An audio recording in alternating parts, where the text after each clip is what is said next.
damos inicio entonces a nuestro último panel del día. Las zonas francas como mecanismo de competitividad fiscal, aduanera y de comercio exterior. Nuestros panelistas son el doctor Pedro Sarmiento, consultor privado, la doctora Jamie Andrea Patiño Moya, directora de competitividad del Ministerio de Comercio, Industria y Turismo, y el doctor Edgar Martínez, director ejecutivo de la Cámara de Usuarios de Zonas Francas, quien moderará este panel.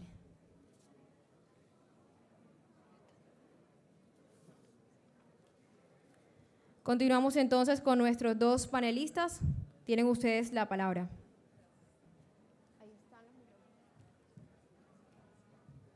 Por último, les informo que tienen 30 minutos cada uno. Bueno, buenas tardes. Bueno, muchas gracias por estar acá. Este horario también es un poco complicado, sobre todo pensando en que viene una fiesta. Creo que es un desafío total, ¿no?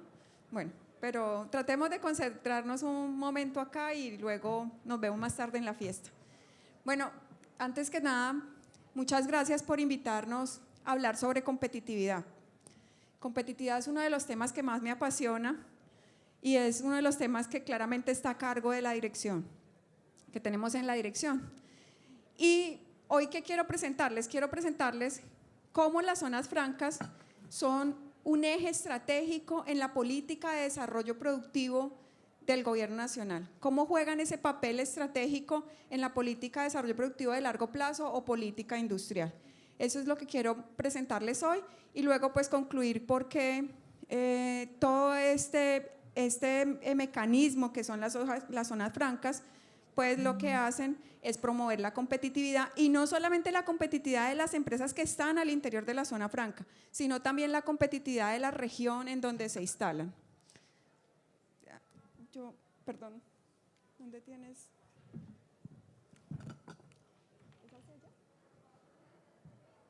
Ok, bueno, quiero presentarles primero cómo está compuesto el Ministerio de Comercio, Industria y Turismo. Ustedes tienen mucha relación con nosotros y ahora creo que esta relación se va a profundizar aún más, ¿cierto? Entonces, contamos con 3 viceministerios, uno para comercio, un viceministerio de desarrollo empresarial, que es donde está escrita la Dirección de Productividad y Competitividad, o es lo que ustedes también conocen como viceministerio de Industria, y el viceministerio de Turismo. Desde los viceministerios, lo que hacemos es formular la política pública y la ejecutamos a través de nuestras entidades adscritas. La ministra les contaba esta mañana que tenemos 14 entidades adscritas. Pues son estas que están al lado derecho, está ProColombia, Bancoldex, la Superintendencia de Industria y Comercio, el Instituto Nacional de Metrología, Fontur, el Programa de Transformación Productiva, ProPaís, bueno, y todas las otras que están allí. A través de estas entidades adscritas ejecutamos nuestra política y juegan un papel también muy importante en todo lo que es la política industrial o política de desarrollo productivo.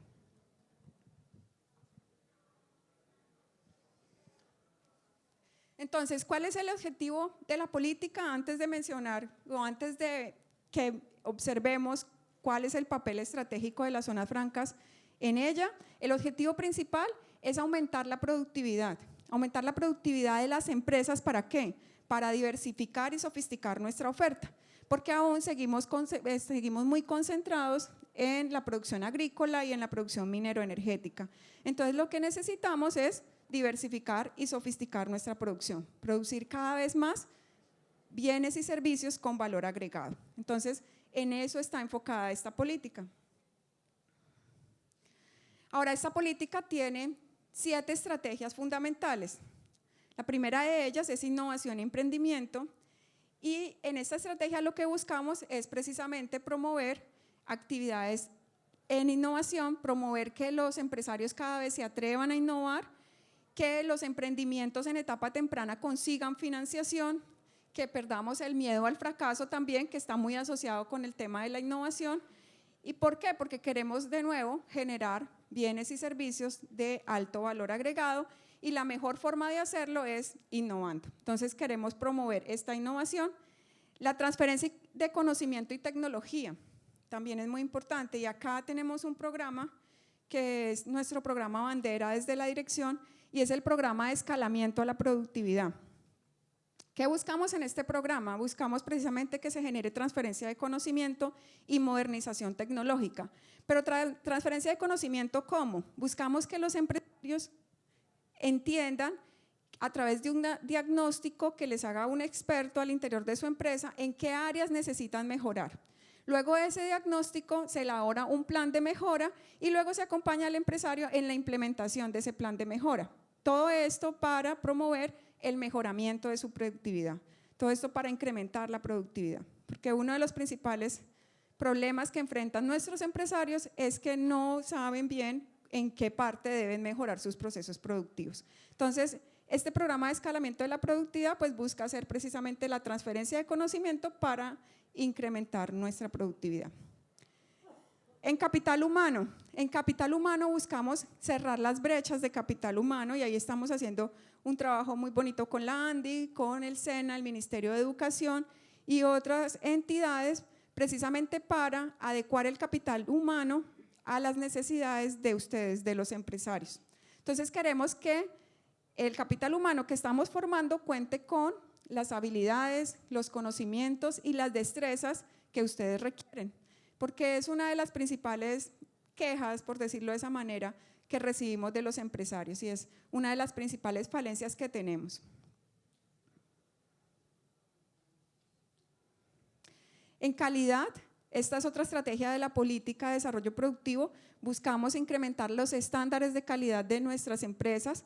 ¿Para qué? Para satisfacer las necesidades de los consumidores, pero también para llegar a otros mercados. Esta es una de las principales barreras que enfrentamos y es que no contamos con los estándares de calidad requeridos, nuestros productos por lo general no cuentan con esos estándares, entonces queremos crear todo el subsistema de calidad, queremos incrementar el uso de laboratorios, el uso de certificadores internacionales para obtener esos estándares de calidad que requerimos. En encadenamientos productivos estamos con un programa de desarrollo de proveedores que implementamos a través de Impulsa. Este programa lo que busca es precisamente que los proveedores alcancen los requerimientos de las empresas ancla para poder generar esa proveeduría. Entonces, en encadenamientos productivos también tenemos las ruedas que hacemos a través de ProColombia y las que hacemos a través de ProPaís. Y lo que buscamos es juntar la oferta y la demanda, ¿cierto? Hacer las conexiones, servir de puente. Entonces, también allí les ofrecemos todo nuestro apoyo si el día de mañana las empresas que están instaladas en zona franca requieren de proveeduría y no saben en su región quién puede proveerlo, entonces nosotros le podemos ayudar a identificar esas empresas que están allí en ese territorio. Y también contamos con otras herramientas de las que les voy a hablar a continuación, pero cuenten con nosotros, por ejemplo, para ese tipo de cosas también, de generar esos encadenamientos, de generar citas de negocios. No tenemos que esperar hasta una rueda, podemos generar las reuniones y promover estas conexiones. En comercio exterior lo que buscamos es la facilitación de los trámites de comercio exterior, entonces allí estamos con todo el tema de escáneres en los puertos para la inspección, promoviendo el 7x24, los servicios de 7x24 del ICA, el INVIMA, Policía Nacional, la DIAN. Estamos trabajando en facilitación de todos esos procesos y en priorización de apuestas productivas. ¿Qué buscamos? Buscamos a través de esta política definir con criterios objetivos cuáles son esos sectores que se deben priorizar en las regiones. ¿Por qué? ¿Qué pasa? Cada una de las regiones en nuestro país, no sé si ustedes saben, han realizado planes regionales de competitividad, pero esos planes regionales de competitividad que priorizan unos sectores, muchas veces lo han priorizado basados en ningún criterio técnico. Entonces, con la priorización de apuestas productivas que se está planteando en la política de desarrollo productivo, lo que buscamos es generar esos criterios. ¿Y cuáles son esos criterios? Básicamente son demanda mundial, que el producto tenga demanda potencial en el resto del mundo, pero también que considere las ventajas comparativas de cada región y las ventajas competitivas también. Entonces, que considere ventajas competitivas y comparativas, pero también que tenga una demanda mundial ese producto. Para esto, además, contamos con 2 herramientas que están a su disposición, que son el mapa regional de oportunidades, que lo que hace es identificar oportunidades de mercados para profundizar, diversificar o desarrollar. La página web creo que es www.maro.com.co. Yo se las puedo dar después, pero está en la página, también está el link en la página del ministerio. ¿Y qué hacemos a través del mapa regional de oportunidades? Identificamos las apuestas, o más bien los productos que se están exportando desde cada departamento y cuál es el potencial que tienen, cuál es el potencial de mercados para profundizar, es decir, donde podemos incrementar las exportaciones que actualmente se están llevando a cabo, para diversificar, es decir, a qué otros mercados podemos llegar, y para desarrollar, pues ya sería, no se están exportando, tenemos que empezar a hacerlos competitivos y está fallando. Bueno, entonces acá con el mapa regional de oportunidades estamos identificando esos mercados y también lo que estamos haciendo es identificando esas barreras que le impiden a los productores llegar a mercados externos. Por eso está allí lo de remover barreras en el corto plazo. Estamos trabajando fuertemente con este mapa. Y por otro lado tenemos el Atlas de Complejidad Económica, que Juan José Chavarría lo mencionaba esta mañana. Es una herramienta que desarrolló Hausmann y lo que busca es diagnosticar, identificar y explorar las posibilidades de diversificación y sofisticación de productos.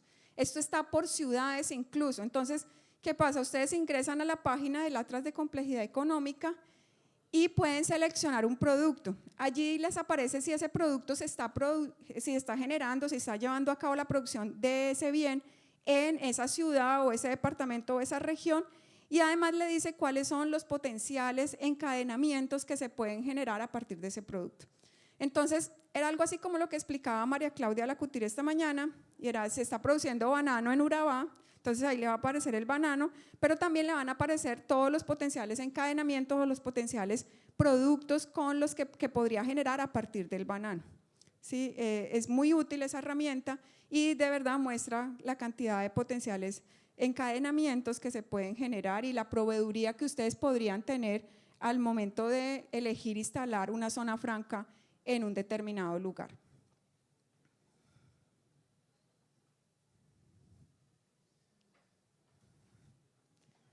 Bueno, entonces, esto es la política de desarrollo productivo. Ahora miremos, quiero presentarles algunas cifras de las zonas francas y luego miramos cómo se conectan las dos cosas. Entonces, estas cifras ya las hemos visto bastante hoy, pero creo que son bastante importantes también. Tenemos 100 zonas francas, y esta es la cifra oficial del Ministerio de Comercio, 100 zonas francas, que están presentes en 20 departamentos. Allí están. 38 de ellas son permanentes y 62 son permanentes especiales, y desde el 2007 han generado 38 billones de pesos y 139.080 empleos. Fíjense que las zonas francas, las empresas que están ubicadas en zona franca son principalmente pertenecientes al sector industrial. 57% de ellas pertenecen al sector industrial, 29% al sector de servicios y 13% agroindustrial. Entonces, aquí esto es una evidencia que confirma lo que nosotros estábamos diciendo durante todo el día, y es que las zonas francas son un mecanismo para el desarrollo industrial.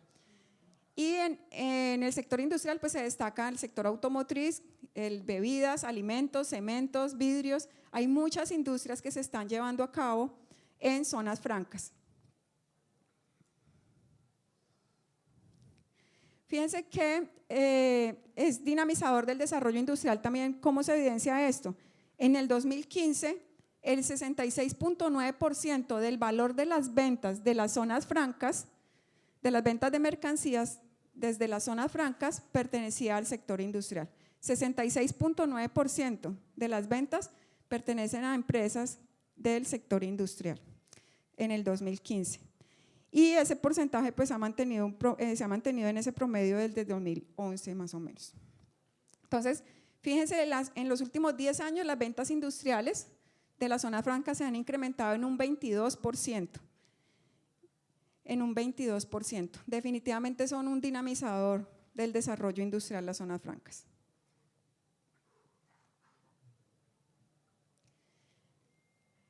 Entonces, también decimos las operaciones de zonas francas, encadenamientos y clúster. También hemos estado escuchando que las zonas francas promueven, desde la zona franca se pueden promover los encadenamientos y la formación de clúster. Cuando uno analiza las cifras, se da cuenta que las salidas de mercancías entre usuarios de zonas francas se ha venido incrementando, que son las barras amarillas. Bueno, en el 2015 esa barra es un poquito más pequeña, pero es porque el comercio total disminuyó. Pero entre zonas francas, entre empresas que están en una misma zona franca, las operaciones de comercio se han venido incrementando y eso muestra signos, aunque incipientes, pero son signos de clusterización. Y la gráfica de abajo muestra el ingreso de mercancías a las zonas francas según su origen. Fíjense que se compra casi por partes iguales, las empresas instaladas en zonas francas compran casi por partes iguales del resto del mundo y del territorio aduanero nacional. En el 2015, el porcentaje, las empresas instaladas en zonas francas compraron en total un 47% de sus insumos al territorio aduanero nacional.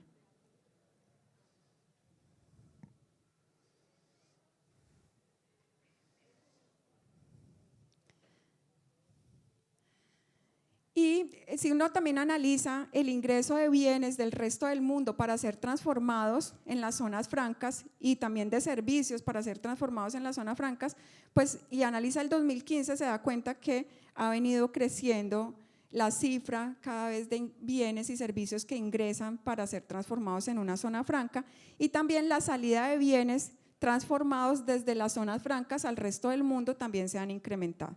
Entonces fíjense que estas gráficas lo que nos muestran, por un lado, son signos de clusterización, también de que podemos generar encadenamientos a través de las zonas francas cuando las empresas que están ubicadas allí le compran a las empresas que están ubicadas en el territorio nacional o compran a empresas que están dentro de una misma zona franca y que podemos insertarnos en cadenas globales de valor y que las zonas francas son un mecanismo eficiente para hacerlo. ¿Por qué? Porque a partir de ellas podemos transformar bienes y servicios que luego salen al resto del mundo.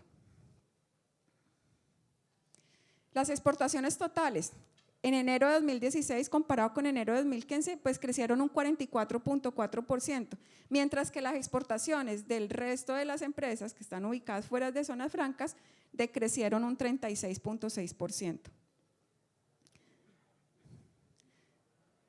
Entonces, fíjense que si también analizamos las tendencias mundiales para la competitividad de las zonas francas, las tendencias mundiales muestran en China, en Malasia, en República Dominicana y en Panamá y Costa Rica, que los vamos a ver ahora, y es que todo esto tiende a que las zonas francas, las políticas de estos países tienden a atraer empresas de alto valor agregado, a generar incentivos a empresas que sean de alto valor agregado, como ocurre en China o en Malasia, donde las zonas francas son motor de las exportaciones de alta tecnología, y en República Dominicana, donde esto inició con el sector de confecciones y ahora se ha generado toda una diversificación de la producción a partir de las zonas francas, de los incentivos que se generan en las zonas francas. Y en todos estos países lo que se evidencia también es el enfoque de encadenamientos, de tener un instrumento que además de generar empleo y de generar inversión, también tiene el potencial de ser un motor del desarrollo económico de los países. Por eso se están enfocando hacia la diversificación industrial y los encadenamientos productivos. En Costa Rica también se da la diversificación industrial y el incremento del valor agregado, y para sofisticar nuevos procesos productivos y generar estos encadenamientos. Allí el caso más relevante, uno de los casos más relevantes fue Intel, aunque Intel ya se fue, pero se podía ver cómo trajeron a Intel a través de una zona franca, generaron incentivos y a la vez se generaron encadenamientos que generaron transferencia de conocimiento y transferencia de tecnología y desarrollaron todos estos servicios y productos en Costa Rica. Y en Panamá quisimos incluirlo acá porque ofrecen incentivos a la formación en capital humano, que es otra de las estrategias que tiene la política de desarrollo productivo nuestra, y es querer adecuar ese capital humano a las necesidades de los empresarios. Y esto solo se logra a través de alianzas público-privadas, y es lo que hacen en Panamá. Tienen programas de capacitación técnica e incentivos a la formación de capital humano mediante esquemas de cooperación interinstitucional. Entonces, tenemos varios desafíos para la competitividad, ¿cierto? Primero les presenté la política de desarrollo productivo y sus principales estrategias. Después les presenté las ventajas y todas las cifras de zonas francas. Entonces, ¿cómo juegan las zonas francas en esta política?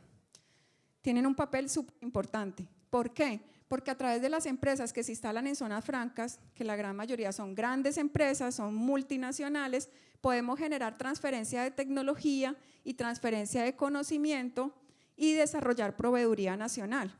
¿Sí? Se desarrollan, por ejemplo, el programa, es una de las cosas, por ejemplo, que me sueño y es que el programa de escalamiento a la productividad, el que les contaba que va un experto, se instala en la empresa, bueno, se instala es mucho, pero va a la empresa y genera todo un diagnóstico de los procesos productivos que debe mejorar, luego le hace un plan de mejora con el empresario y lo acompaña en la implementación de ese plan de mejora.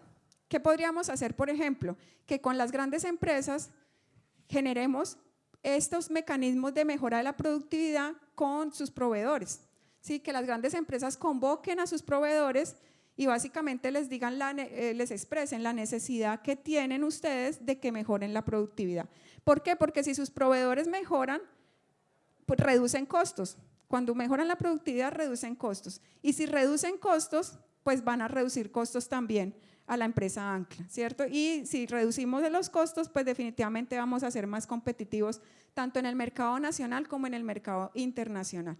Entonces, en ese sentido es algo que se puede hacer, además de la transferencia tecnológica que ustedes pueden ayudar a promover en las empresas que los proveen. Lo otro es el cierre de brechas de capital humano. Ese es otro programa que también nos gustaría implementar con las empresas que se instalan en las zonas francas a través de un trabajo de cooperación interinstitucional, como lo hacen en Panamá, por ejemplo. Como les contaba, ya tenemos un comité de cierre de brechas de capital humano en el que participa activamente la ANDI, y lo que hacemos es identificar esas habilidades, destrezas y conocimientos que ustedes requieren de su personal, y nosotros por nuestra parte ayudamos a cerrar esa brecha, a crear programas de formación o adecuar los que ya existen para cerrar esas brechas de capital humano. Bueno, entonces juegan papel importante en transferencia de tecnología y de conocimiento, en el cierre de brechas de capital humano y también en el fortalecimiento de clústeres. Cuando ustedes cuando una empresa se instala en una zona franca y conoce qué lo puede proveer o qué tipo de productos y servicios puede encontrar en la región, pues está fortaleciendo la capacidad productiva de esa región. Además, por otro lado, está el tema de calidad que mencionábamos. Si las empresas de la región donde ustedes se instalen pueden proveerlos, también lo que hacemos es aumentar los estándares de calidad de las empresas, porque los estándares que exigen ustedes pues son bastante altos y eso hace que los proveedores también se exijan en cumplir esos estándares. Entonces, fíjense que aumenta la competitividad de las empresas que están instaladas en zona franca porque podemos reducir los costos que están obteniendo de las empresas que están instaladas en el territorio aduanero nacional o entre la misma zona franca, y por otro lado también aumentan la competitividad de la región. Por eso decimos que hay muchas de esas cosas que ya estamos haciendo, pero los desafíos que tenemos para incrementar la competitividad son incentivar la clusterización de sectores estratégicos, es decir, que las zonas francas se vuelvan un promotor de clústeres, que son eficientes logísticamente, que cuentan con personal capacitado, adecuado a las necesidades de ustedes y que generan productos y servicios con altos estándares de calidad. El otro desafío es desarrollar los encadenamientos productivos entre zonas francas y el territorio aduanero nacional, promover la formación de capital humano, como ya lo he venido diciendo, y el ingreso de empresas colombianas a cadenas globales de valor. Entonces, ya para cerrar, pues solo quiero invitarlos a que incrementemos la inversión y la atracción de nuevos usuarios que apunten a dinamizar las actividades estratégicas en los territorios, que aprovechemos las ventajas de las zonas francas para consolidar encadenamientos productivos y transferir prácticas, tecnologías y conocimientos, y a que especialicemos algunas zonas francas en sectores específicos para promover incrementos en la productividad. Entonces, esta es nuestra invitación. Muchas gracias. ¿Y las preguntas al final o de una vez? Al final, bueno, muchas gracias.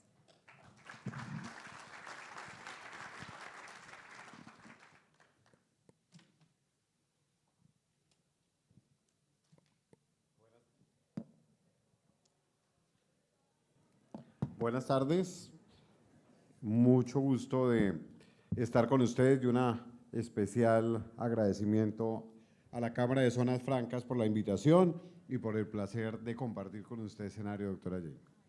La doctora ha hecho una presentación de todos los temas que tienen que ver con el comercio exterior y la productividad que se espera de las zonas francas, cosa que por supuesto ya desde el punto de vista estadístico ella ha mirado.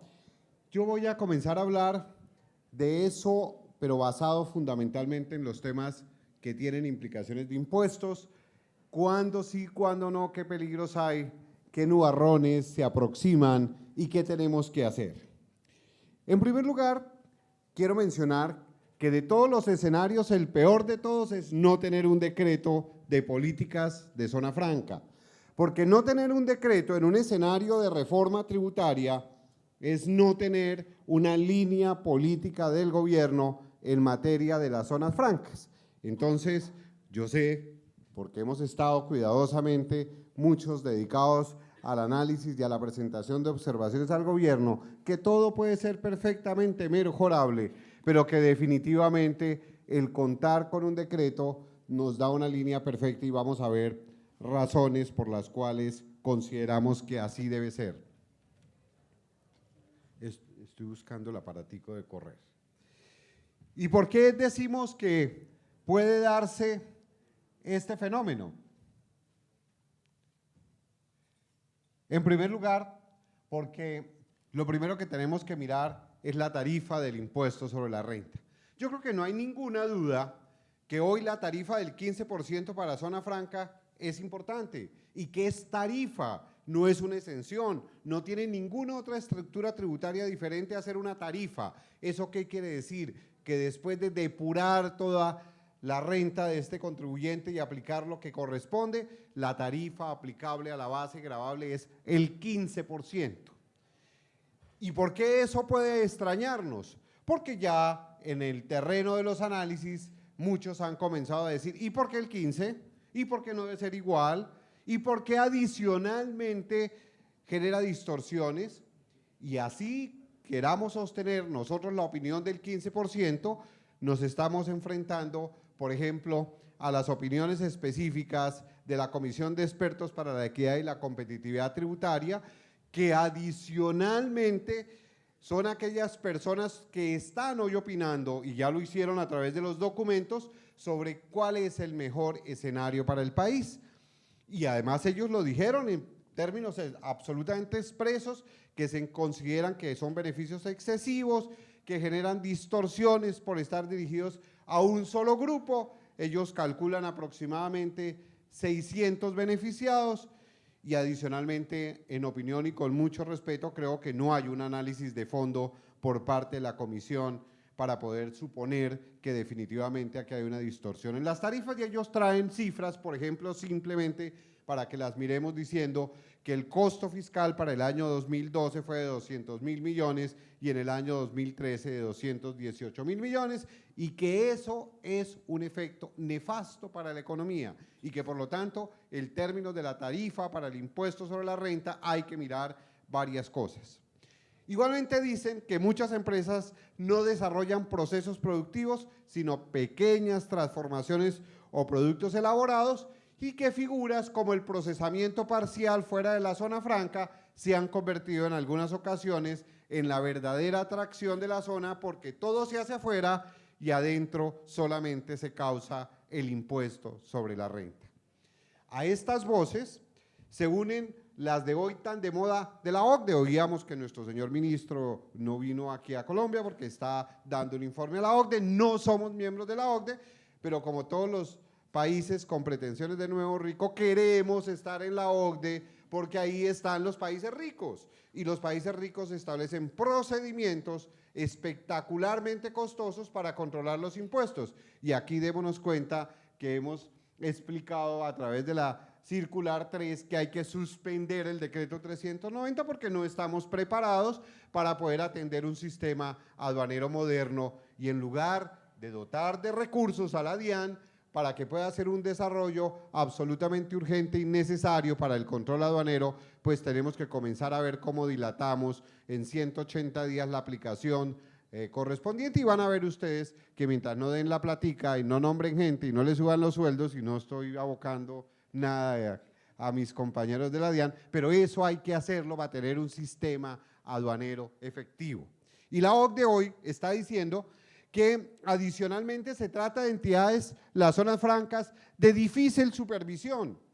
Y decimos nosotros, eso de difícil supervisión es también absolutamente relativo, porque las zonas francas tienen una estructura desde el momento en que se inicia su aprobación y los controles, las auditorías, el manejo adicionalmente que el usuario operador debe hacer de los inventarios que necesariamente genera un control y unas auditorías especiales y además el control de la DIAN que debe haber. Y dice que se han presentado problemas del contrabando y dice que especialmente en frontera. Y hay algo sobre el cual al final voy a hablar y es que hay manipulación de precios de transferencia. Y si bien los que nos dedicamos y tuve la oportunidad desde el Fondo Monetario de trabajar los precios, luego en la DIAN y luego donde trabajé antes de comenzar mi vida personal de empresario, y los precios de transferencia no son una ciencia exacta, pero sí son una ciencia medible, procedimientos auditables, controlables, y por lo tanto tampoco puede ser el hecho de que los precios de transferencia y su eventual manipulación den al traste con la tarifa que pueda tenerse en materia de la respectiva zona franca. Pero ahí no hay solamente el peligro. Nosotros vemos hoy, por ejemplo, con preocupación que en la propuesta del gobierno, en la propuesta de la comisión y que el gobierno muy seguramente lo va a atender, porque así también se lo recomendó la OCDE, dice, es que tenemos que la tarifa del impuesto a la renta dividirla en dos. Una parte va a ser la tarifa general del impuesto de renta y otra parte va a ser la tarifa con lo que se van a gravar los dividendos. ¿Eso qué significa? Que de pronto la tarifa general de las sociedades puede ser algo parecido al 15% y lo que resta para llegar al 33% se le cobre a las personas naturales a través de la figura pues del pago de los impuestos por los dividendos. Y ustedes dirán, bueno, ¿y aquí qué sucede? ¿Porque va a volver a reinar la doble tributación? No, el manejo lo hacen a través de lo que podríamos llamar un tax credit, de forma tal que se desvirtúe la doble tributación, pero se radique en las personas naturales la tributación, con lo cual se cumple un presupuesto bien importante en la distribución de la riqueza que hoy tan de moda también el señor Picciotti ha venido a todas las universidades latinoamericanas a explicar, diciendo que definitivamente la persona, unidad tributaria que debe ser objeto de verificación, de control y de tributación es la persona natural, porque ahí se subsumen todos los ingresos que vengan de todas las naturalezas de las rentas, rentas de trabajo, rentas de capital, dividendos, lo que se quiera, y que por lo tanto debe ser así.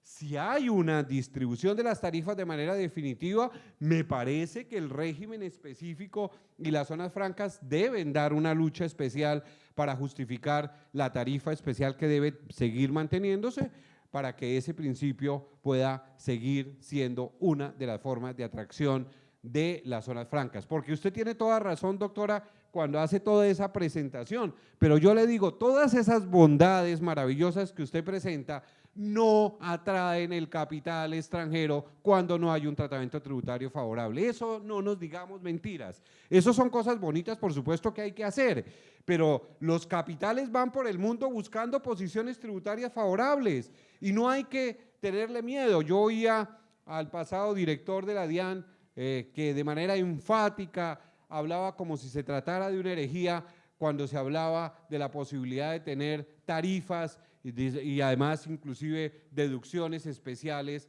para atraer el capital extranjero. Esas se usan en el mundo. Los tercermundistas como nosotros somos a los que les tenemos miedo de aplicarlas porque decimos que estamos desvirtuando y quitando parte de la transparencia tributaria. Ahora, importante en el decreto, y lo tomo de lo que hasta ahora se ha venido discutiendo, El decreto de zonas francas sí establece una línea, porque está diciendo el gobierno está comprometido con las políticas que promuevan la generación de la inversión y el desarrollo económico y social, que las zonas francas deben ofrecer condiciones que permitan competir con eficiencia.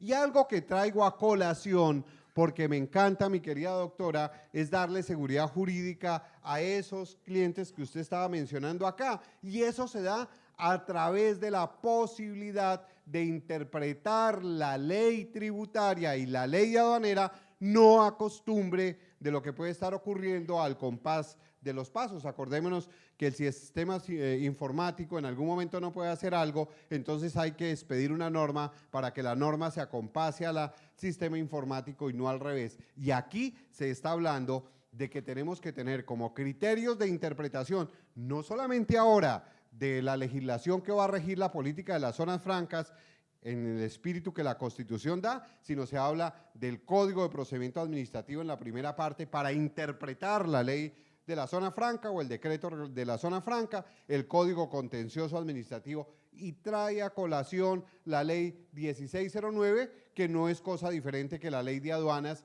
que establece, como ustedes muy seguramente lo han leído, los principios rectores de la administración aduanera, hoy también contenidos en los primeros artículos del famoso decreto 390 del año 2016. O sea que ahí hay una línea clarísima. ¿Qué cosas puede llamarle a uno la atención en materia de la zona franca y en las aplicaciones hoy que generan dudas, muchos conceptos, muchas discusiones de todo sentido? El IVA. ¿Y el IVA por qué? Porque el IVA va a ser una de las piezas más importantes de la recaudación de las administraciones tributarias venideras. Y porque el IVA es un sistema que nació muy sencillo, es un impuesto contra impuesto, es un impuesto que se da plurifásico en toda la carrera de la economía, más o menos acumulativo, porque hay tarifas diferenciales, y ese más o menos acumulativo se volvió una fantasía cuando se inventaron en la última reforma el impuesto al consumo, que tiene fascinado a la gente en la medida que no tiene impuestos descontables y entonces no hay que investigar nada, pero que en mi opinión modestísima es un desastre de manejo porque acabó el sentido de lo que se llama un impuesto al valor agregado. Entonces, aquí en el IVA hay que tener en cuenta igualmente que el IVA es importante, y estoy hablando del territorio nacional y de todas las legislaciones que hay, cuando hace uno un correcto aprovechamiento del impuesto descontable. Y entonces se pregunta acá, ¿será que hay obligaciones específicas de IVA en la zona franca? ¿Yo puedo tener una visión especial del IVA para la zona franca? Y aquí traigo a colación pues lo que dice la ley general cuando está hablando de que los hechos generadores del IVA son en primer lugar la venta de bienes corporables muebles que no hayan sido excluidos expresamente, la prestación de servicios en el territorio nacional y la importación de bienes corporales muebles que no hayan sido excluidos expresamente, y la circulación, venta y operación de juegos de suerte y azar, con excepción de las loterías que muy seguramente creo no estarían autorizadas en el territorio de la zona franca. Y entonces allí que vemos que esa generación del IVA está en las diferentes bolsas que existen o canastas, la de los bienes y servicios gravados, la de los bienes y servicios exentos, la de los bienes y servicios excluidos y la de los bienes y servicios no gravados.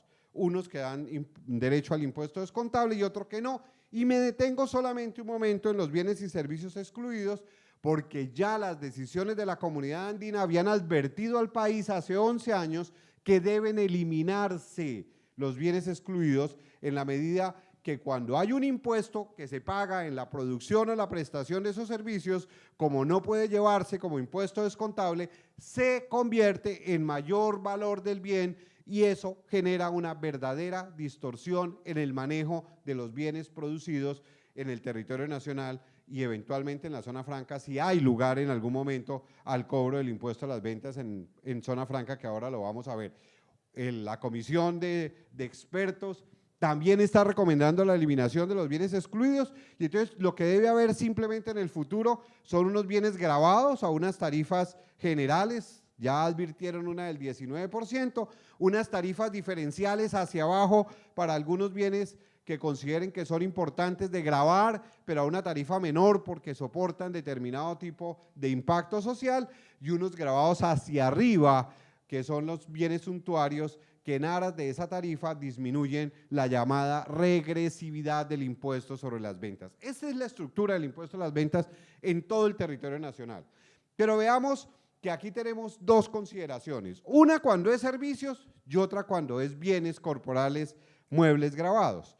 Y entonces, en una y otra, lo primero que tenemos que preguntarnos antes de llegar a definir si en la zona franca se cobra IVA y hay impuestos descontables o no, es cuándo son descontables ese impuesto. Los impuestos que yo pago cuando adquiero mis bienes o cuando en la elaboración del servicio tengo que subsumir o adquirir algunos bienes u otros bienes para el que estoy produciendo, necesariamente pueden ser impuestos descontables y es la naturaleza del IVA.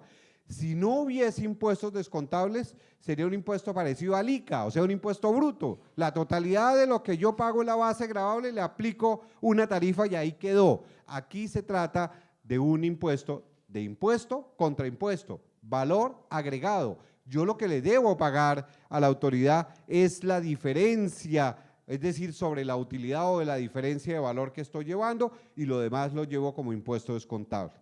Sin embargo, esa noción de impuesto descontable se ha sofisticado inmensamente. Cuando nació el impuesto era algo sencillo, se hablaba de unos impuestos descontables que eran los que pagaban en el manejo de la función. Hoy se dicen que debe ser lo facturado al responsable por la adquisición de bienes corporables muebles y lo pagado en la importación de bienes corporables muebles, y que hay unas condiciones especiales, dos fundamentalmente, que resulten computables como costo o gasto de las empresas de acuerdo con las disposiciones del impuesto sobre la renta y que se destinen a operaciones gravadas con los impuestos sobre las ventas, que deben tener relación de causalidad con la actividad productora de renta del contribuyente y deben ser proporcionados. Y acordémonos que por allá hay un artículo que es el 107 del Estatuto Tributario que establece unas reglas generales que dice que esa proporcionalidad de los costos con la relación a la generación del ingreso debe ser pues proporcionados, necesarios, y que además deben tener una íntima relación con la causalidad. Entonces aquí estamos diciendo esa es la naturaleza de los IVA descontables, pero no nos hemos dado ninguna respuesta de si generamos IVA o no en las zonas francas. Y lo que podemos simplemente decir, dado que el debate es gigantesco frente a los múltiples conceptos expedidos, es que la ley está diciendo que en la exportación de bienes es que se genera el impuesto sobre las ventas, y en la zona franca puede haber diferentes tipos de venta, pero solamente hay un hecho jurídico de exportación, que es la salida de esos bienes al territorio nacional, porque cuando son al resto del mundo no estarían causando el respectivo impuesto. Por lo tanto, en principio tendríamos que afirmar que no se genera impuesto a las ventas, y que si se genera es del importador y que para él debe ser un impuesto descontable dentro del territorio nacional. Pero no se nos olvide que también tenemos el impuesto a las ventas sobre servicios, y puede haber servicios en la zona franca. Y entonces allí nos podríamos llegar a preguntar, si yo presto servicios en la zona franca y para poder necesariamente prestarlos utilizo bienes u otros servicios gravados, ¿esos serían impuestos descontables? Y no hay razón suficiente para decir que eventualmente sí lo serían, y que por lo tanto no puede ser tan amplio, tan categórico la negativa general que puede expresarse de que en la zona franca no se generan IVA y no se pueden utilizar los impuestos descontables. Adicionalmente, en materia de las definiciones generales del Estatuto Aduanero y Tributario referente a la base de imposición del IVA, hoy en el 390 no ha cambiado absolutamente nada.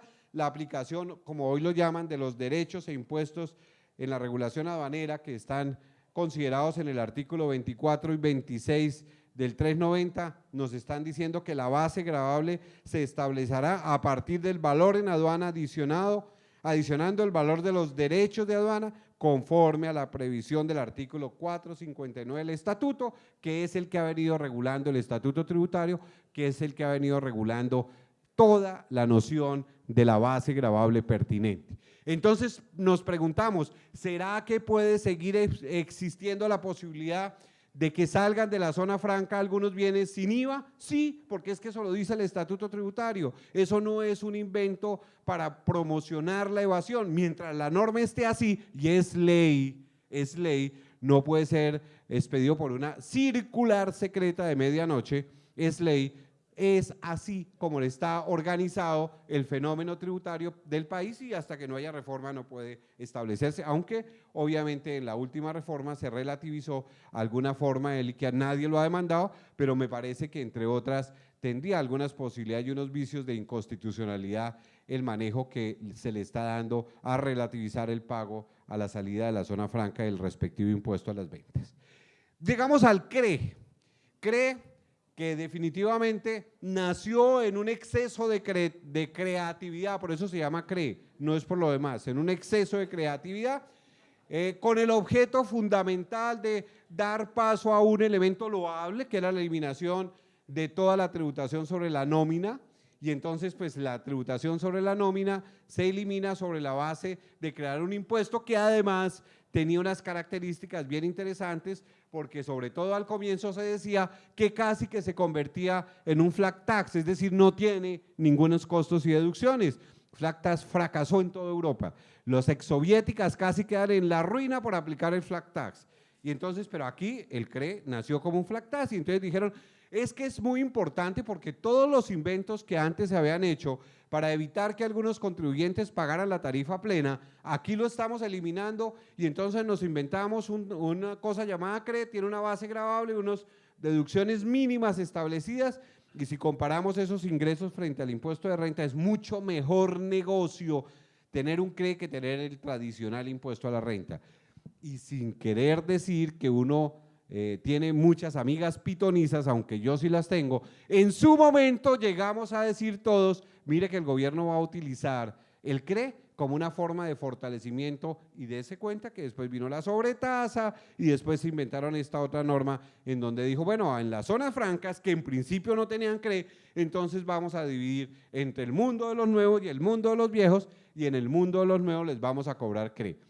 La reforma tributaria habla lo que se pretende hacer de la eliminación de este monstruico y de crear un impuesto a las ganancias empresariales y que el manejo específico de toda la desgravación que se hizo para la tributación de la nómina se incorpore dentro de ese impuesto a las ganancias de forma tal que el Estado pueda tener los ingresos necesarios para mantener de manera uniforme ese tipo de desgravaciones. Pero ahí lo tenemos con un tratamiento diferencial en zonas francas.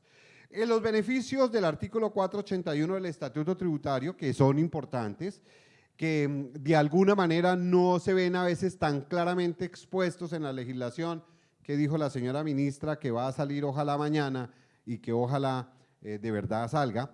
Y se dice que las ventas que se realicen desde el resto del país a los usuarios industriales de materias primas, insumos, bienes terminados, siempre que estos sean necesarios para el desarrollo del objeto social, son exentos de IVA.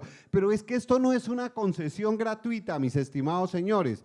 Si estamos diciendo en principio que en la zona franca no hay la posibilidad de utilizar impuestos descontables, si nosotros dejamos que a la zona franca le facturen este impuesto, ¿sabe qué se les va a volver? Un mayor valor del costo.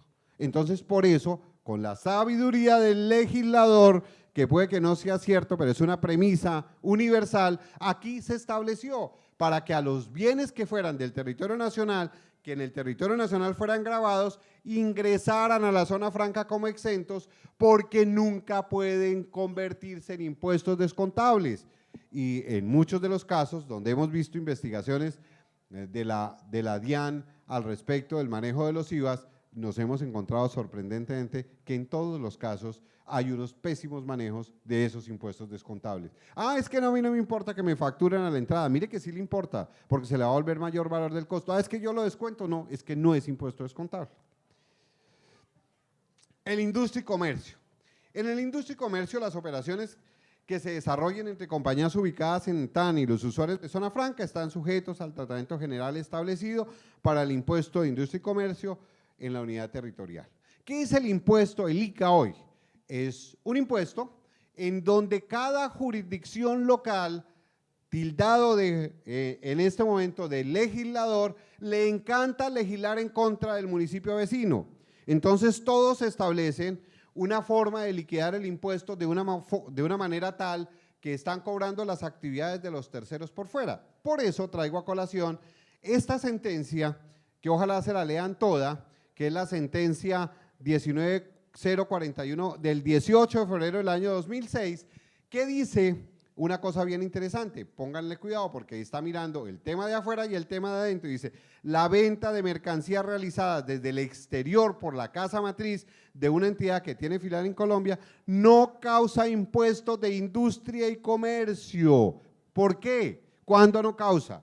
Cuando los elementos esenciales de la venta fueron definidos en la sede de la casa matriz, aunque la filial colombiana haya cumplido su función de tomar los pedidos. Entonces, si yo tengo en la zona franca una empresa que está vendiendo, que tiene en la zona franca a disposición de terceros, incluso en el territorio nacional, bienes, pero los vende la principal en cualquier lugar del mundo, es una venta internacional, la facturan allá, así hayan tomado el pedido acá, no se causó en la zona franca el respectivo ICA, y lo acaba de ratificar esta sentencia. Pero la sentencia no se queda ahí, mire lo que está diciendo. Dice, el Consejo de Estado ratifica la línea jurisprudencial en lo concerniente al hecho generador del ICA, cuando una entidad comercializa bienes en una jurisdicción municipal diferente al lugar donde se configuran los elementos esenciales del contrato de compra-venta. Es decir, lo que está señalando es que al igual que en el exterior, si allá se configuró la venta, la factura y los elementos de la comercialización, no puede predicarse en Colombia, en el caso de la zona franca, que se causó el ICA respectivo. Y cuando se trata de dos municipios, si en uno se hizo la venta, el otro no puede decir porque el simple hecho de que está el comprador causó el respectivo impuesto a las ventas. Es una sentencia bien importante por los efectos que hay. Yo creo que dentro de los procesos que a diario llevamos los abogados, ese es el mayor número de procesos, la pelea entre los municipios por el cobro de los IVA y además el costo empresarial de tener que sostener pagos de ICA, además por falta de planeación. La mayoría de las veces en realidad no es ni culpa del municipio, es que no se planea, no se define y entonces cuando se tienen son los requerimientos hechos por la empresa. Voy a mirar al ligero porque se me está acabando el tiempo. Algunas cosas que me llamaron la atención en el decreto que algún día, doctora dijo que mañana, va a salir. Por ejemplo, las ventas en la zona franca permanente especial de los usuarios de servicios turísticos. Y entonces aquí se está diciendo que en este caso muy seguramente el impuesto a las ventas sí va a manejarse de una manera diferente, porque se dice los usuarios de servicios turísticos deben expedir la factura del servicio por el alojamiento, o sea, pueden prestar el servicio de alojamiento. ¿Y cómo lo prestan? ¿Cómo lo cobran? A través de una factura. Y además está diciendo que puede prestar los servicios de agencias de viaje. Yo no sé si fue un error del decreto, pero si está diciendo que puede prestar los servicios, lo que está señalando es que esos usuarios de servicios turísticos pueden constituirse en agentes de viaje y por lo tanto tener una tarifa del 15%. Los servicios de transporte, actividades deportivas, artísticas y culturales y recreacionales y la venta de mercancías al detalle de los usuarios comerciales. Ahí habría una causación del IVA, por supuesto, porque son operaciones especiales que no tienen en el decreto y no tendría el decreto la fuerza legal suficiente para señalar que no serían operaciones gravadas. Está dando una autorización y por lo tanto, en mi opinión, habría IVA, habría el mostrico del impuesto al consumo, habría ICA por la venta de los bienes corporales muebles gravados a la tarifa de la ley, pero la renta que se genere en esas zonas francas estaría al 15% por las operaciones que aquí se están señalando. Casi igual pasa en los de la salud, con los usuarios de la salud.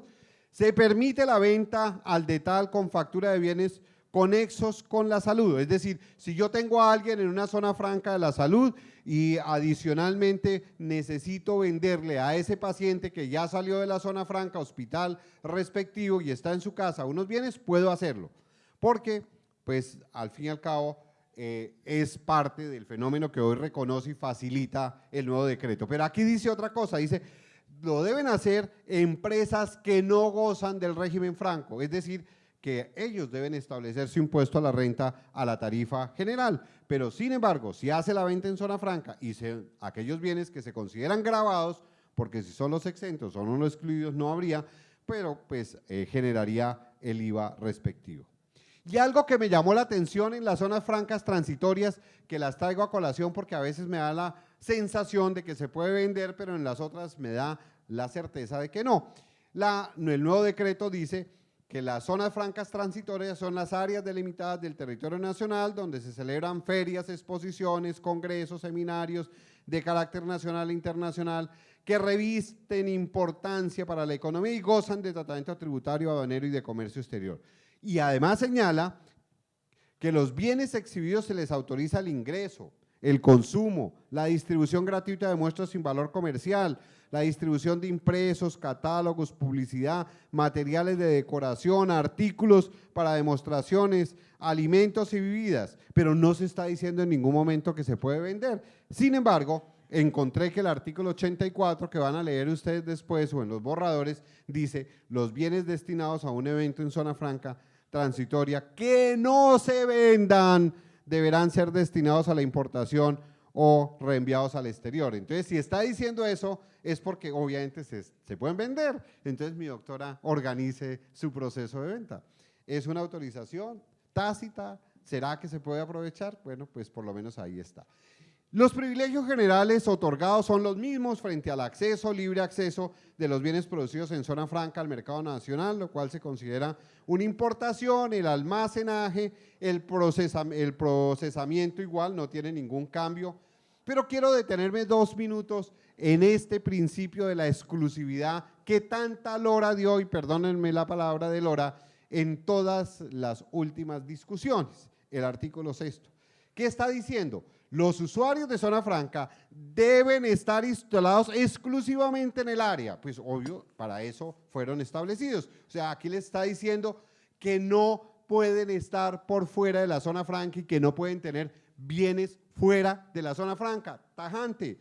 Habían inventado un 20% y habían tratado de montar unos impuestos modulares, celulares, peligrosísimos, diciendo si usted tiene actividades generadoras de renta que den más del 20% de su renta líquida gravable, entonces esa partecita del impuesto de los ingresos estaría grabada a la tarifa general y la otra a la tarifa del 15%, cosa que entre otras cosas no está permitida por la ley, es un invento que hemos hecho de fabricación casera. Pero hoy dice que se debe garantizar el desarrollo del objeto social dentro de la zona franca y la actividad generadora de renta que se produzca dentro de la zona franca. Pero hay también la posibilidad de tener unos costos y gastos causados por fuera. Por ejemplo, se autoriza el tener las oficinas y los órganos de gobierno fuera de la zona franca y los que se incurran por servicios de cumplimiento de garantía de fabricación en relación directa con el impuesto a la renta. Yo fabrico un determinado bien, lo vendo fuera de la zona franca y debo mantenerlo. En ese caso, todos los costos y deducciones que incurra para efectos de mantener esa garantía, ese cumplimiento de garantía, pues obviamente son aceptados porque así lo dice expresamente el decreto. Y en el caso de las zonas francas especiales de la salud y usuarios de la salud, se aceptan que se causen a pacientes que fueron atendidos o continúan en tratamiento, incluso las ambulancias, con el límite del 107 del estatuto ese que habla de la proporcionalidad, necesidad, relación de causalidad, que están íntimamente ligados a la generación de renta. Los causados en transportes de servicio a turistas, solamente hasta el aeropuerto y al terminal de transporte, también se acepta. Y los costos y gastos causados fuera de la zona franca a través de un tercero, y subrayo tercero, y eso es de mi creatividad, de bienes vendidos al territorio aduanero nacional, cumplido el desaduanamiento, por supuesto, como ventas que incluyan instalación y mantenimiento o en garantía. Yo construyo un bien y lo vendo en zona franca porque es que los productores de zona franca son comerciantes industriales que tienen que vender. Entonces yo vendo mi bien y se lo vendo a una petrolera ubicada en los llanos y entonces yo tengo que instalarlo. Entonces el bien se tiene que nacionalizar, por supuesto, pero yo podría, utilizando a un tercero, cobrar desde la zona franca la tarifa del 15% de los servicios de instalación y contratar a un tercero para que vaya y lo instale, porque pues al fin y al cabo yo no puedo solamente dedicarme a vender dentro del territorio de la zona franca, porque lo que estaría haciendo era una limitación excesiva que la ley no ha contemplado.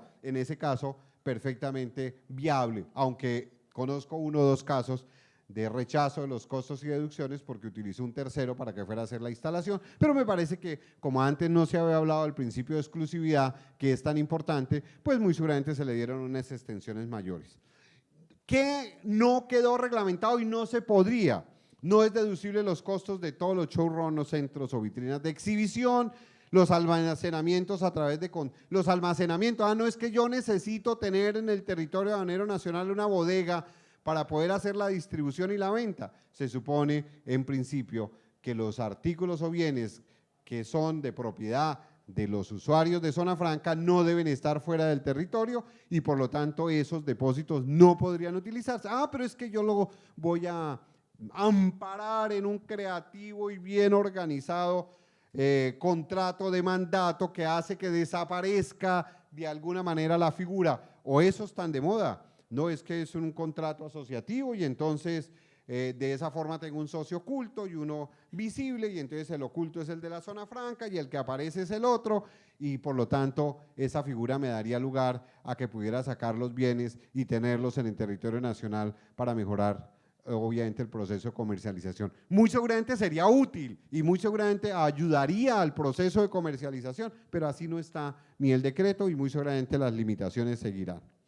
Con respecto a precios de transferencia, pues el tema es claro, existe una obligación de precios. ¿Y qué es lo que busca? Lo que busca es que se demuestre que las transacciones, las operaciones realizadas entre el territorio nacional y la zona franca, o entre la zona franca y el resto del mundo, se hagan cumpliendo el principio de plena competencia, es decir, que actúan como si fueran terceros independientes y que no aprovechan la vinculación para manipular los precios y llevar la utilidad que estaría ubicada en el territorio nacional y grabada las tarifas generales a la zona franca para que esté grabada la tarifa del 15%. Es decir, aquí serían perfectamente aplicables las famosísimas, hoy tan de moda, BEPS, que la OCDE, que decimos nosotros, le vamos a seguir los pasos, está promocionando para el control y la erosión de la base tributaria y el traslado de utilidades a terceros países.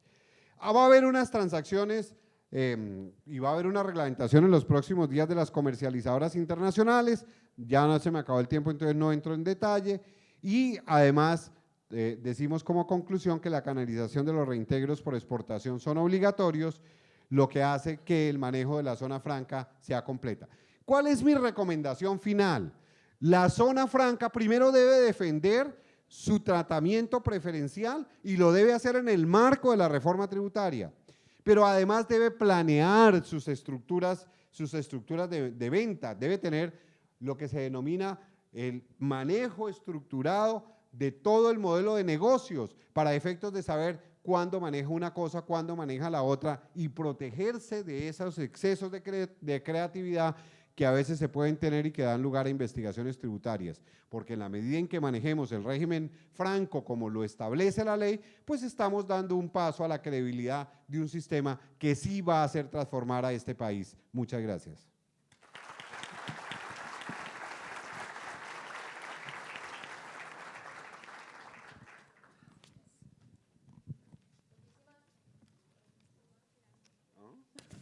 Muchísimas gracias a nuestros panelistas. Y antes de irnos, recordarles, la noche de hoy están cordialmente invitados a la fiesta de bienvenida que ofrece la Zona Franca Tayrona, la Zona Franca de las Américas y la Sociedad Portuaria de Santa Marta. Esto será en el Club Santa Marta y los esperamos a partir de las 7:30. Les recordamos que contaremos con un transporte especial para trasladarlos al lugar de la fiesta y de igual forma desde allá será el mismo transporte para que los pueda traer acá al hotel.